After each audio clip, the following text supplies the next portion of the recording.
Chapitre 25. Le grand ascenseur de verre. Je n'ai jamais vu une chose pareille, cria monsieur Wonka. Des enfants qui disparaissent comme des lapins. Mais il ne faut pas vous tourmenter. Ils s'en tireront tous. Monsieur Wonka passa en revue le petit groupe, plus que deux enfants. Mike TV et Charlie Bucket. Et trois adultes, monsieur et madame TV et grand-papa Joe. Alors, on continue demanda monsieur Wonka. Oh oui, crièrent Charlie et grand-papa Joe en même temps. Je commence à avoir mal aux pieds, dit Mike TV. J'ai envie de regarder la télévision. Si tu es fatigué, il vaudra mieux prendre l'ascenseur, dit monsieur Wonka. C'est par là, venez. Et nous y voilà. Il traversa à grands pas le couloir pour s'arrêter devant une porte à deux battants. Les battants s'ouvrirent pour laisser entrer les deux enfants et les adultes. Et maintenant, s'écria monsieur Wonka, sur quel bouton allons-nous appuyer d'abord? Faites votre choix. Charlie Bucket regarda autour de lui, tout étonné. Il n'avait jamais vu d'ascenseur aussi excentrique. Des boutons partout. Les murs et même le plafond étaient couverts d'innombrables rangées de petits boutons noirs.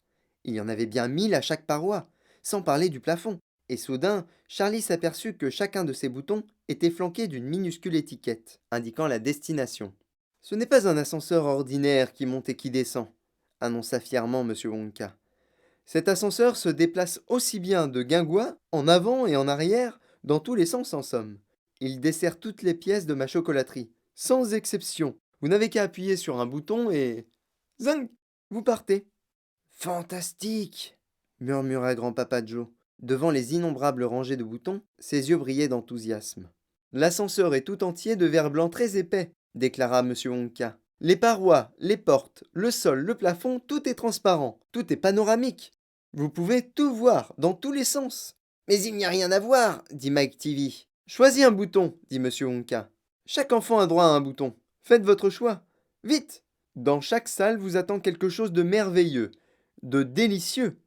Charlie se mit vite à lire les inscriptions qui accompagnaient les boutons. Mine de rocher de chocolat, profondeur 3000 mètres, disait l'une d'elles. Puis, pistolet à jus de fraise, caramélier à plantes dans votre jardin, toutes les tailles, bonbons explosifs pour vos ennemis, sucette lumineuse à manger au lit la nuit, jujube à l'amande colorant les dents en vert pour un mois, caramel creux, plus besoin de dentiste, bonbons collants pour parents bavards, bonbons mobiles qui se tortillent délicieusement dans votre estomac après avoir été avalés. Bâton de chocolat invisible à manger en classe. Crayon enrobé de chocolat, agréable à sucer. Piscine à limonade gazeuse. Nougatine magique. Il suffit de l'avoir dans la main pour en sentir le goût. Dragée arc-en-ciel. Sucez-les et vous cracherez toutes les couleurs. Allons, pressons, cria M. Wonka. Nous ne pouvons pas nous éterniser ici. N'y a-t-il pas une salle de télévision dans tout ce fatras demanda Mike TV. Mais certainement, dit M. Wonka. C'est ce bouton-là. Il le désigna du doigt. Tous les regards se posèrent sur la minuscule étiquette qui accompagnait le bouton et qui disait chocolat télévisé. Youpi! Hurla Mike TV. C'est exactement ce qu'il me faut. Il étendit le pouce et appuya sur le bouton. Aussitôt, on entendit un formidable sifflement. Les portes claquèrent et l'ascenseur sursauta comme piqué par une guêpe. Puis il s'ébranla littéralement. Et tous les passagers, sauf M. Wonka, qui avait empoigné une courroie fixée au plafond, furent jetés à terre. Debout! Debout! Cria M. Wonka en s'esclaffant. Mais à peine s'était-il relevé que l'ascenseur changea de direction pour prendre un virage avec violence. Et tout le monde se retrouva par terre. Au secours! Cria madame TV. Prenez mon bras, madame, dit galamment M. Wonka. Voilà. Et maintenant, agrippez-vous à cette courroie, que tout le monde en attrape une. Le voyage n'est pas encore fini. Le vieux grand-papa Joe se releva et se saisit d'une courroie. Trop petit pour atteindre le plafond, Charlie mit ses bras autour des jambes de son grand-père et s'y cramponna de toutes ses forces. L'ascenseur avait la rapidité d'une fusée. À présent, il grimpait, il grimpait, il grimpait, comme s'il escaladait une pente très abrupte. Puis soudain, comme s'il avait atteint le sommet d'une colline et survolé un précipice, il tomba comme une pierre, et Charlie sentit son estomac faire un bond jusque dans sa gorge. Et grand-papa Joe hurla « Youpi! Nous voilà !» Et madame TV s'écria « La corde est cassée, nous allons nous écraser !» Calmez-vous, chère madame, dit M. Wonka en lui tapotant le bras pour la réconforter. Grand-papa Joe baissa les yeux sur Charlie, qui s'accrochait toujours à sa jambe. Ça va, Charlie? Ça va bien? Ça va très bien, répondit Charlie. On dirait un bateau qui roule. Et à travers les parois de verre, ils entrevoyaient, en passant devant de nouvelles salles, d'étranges, de merveilleuses images. Une énorme gargouille crachant une sauce brune et onctueuse. Une haute montagne rocailleuse, tout en nougat que des Oompa Loompa, encordés pour plus de sécurité, découpaient à la pioche.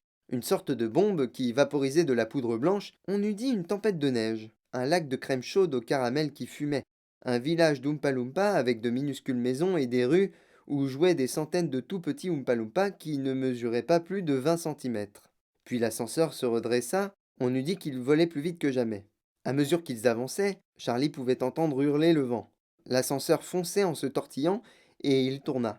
Il monta, et il descendit, et « Je vais me trouver mal !» hurla Madame Tivy, qui était devenue toute verte. « Ne vous trouvez pas mal, s'il vous plaît, » dit Monsieur Wonka. « Rien à faire, » dit Madame Tivy. « Alors prenez ceci, » dit Monsieur Wonka. Il ôta son magnifique chapeau aux deux formes noires et le mit sans dessus-dessous devant la bouche de Madame Tivy. « Arrêtez cet effroyable engin !» hurla Monsieur Tivy. « Impossible, dit Monsieur Wonka. Il ne s'arrêtera pas avant d'être arrivé, pourvu que personne ne se serve en ce moment de l'autre ascenseur. »« Quel autre ascenseur ?» hurla Madame Tivy. « Celui qui va dans le sens inverse, sur la même voie, dit Monsieur Wonka. »« Ciel !» dit Monsieur Tivy. « Vous voulez dire qu'il peut y avoir une collision ?»« Jusqu'à présent, j'ai toujours eu de la chance, dit Monsieur Wonka. »« Cette fois-ci, je vais vraiment me trouver mal !» hurla Madame Tivy. « Non, non, dit Monsieur Wonka. Pas maintenant. Nous arrivons. N'abîmez pas votre chapeau. » Au bout d'un moment, on entendit craquer les freins et l'ascenseur ralentit. Puis il s'arrêta complètement. « Vous parlez d'une balade ?» dit Monsieur Tivy. Il sortit son mouchoir pour s'éponger la figure. « Plus jamais !» suffoqua Madame Tivy. Puis les portes de l'ascenseur s'ouvrirent et Monsieur Wonka dit « Une minute, écoutez-moi bien. Puis-je vous demander d'être tous très prudents dans cette salle? Elle est pleine de matières dangereuses. Ne touchez à rien.